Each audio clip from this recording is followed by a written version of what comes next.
We have a moral and we have a legal obligation. We've a legal obligation, we've spoken about that earlier on. We have international obligations, but we have those moral obligations as well. We have, I suppose, a moral and legal obligation. We have a legal and moral obligation. We have international obligations under international law. So there's a legal obligation on us. We are legally obliged under international law. The state has a moral and legal obligation in line with our international obligations, And we have international obligations. Our international obligations. People are eligible to seek international protection here. That is our legal obligation. Responding to our legal obligations. We have a moral and legal obligation, and rightly so. We have an international, a legal and a moral obligation, not just because it is our international obligation to do so. The legal obligations that we have as a state, and we have a moral and legal obligation. We have a legal and moral obligation. We have international obligations. And we've heard our international obligations and we've signed up to those, and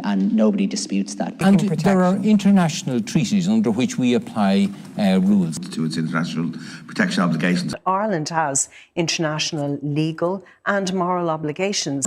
And we have international legal obligations. We have a legal, moral and cultural obligation. We are not meeting our international obligations. We are not meeting our international obligations. To meet our international obligations, Ireland has not only an international legal obligation, but we also have a moral obligation. And have to be processed and have legal obligations to do that. And again, we have international legal obligations. Our international obligations. Rising to our moral obligations. Of course you have an obligation to afford international protection. We all know that.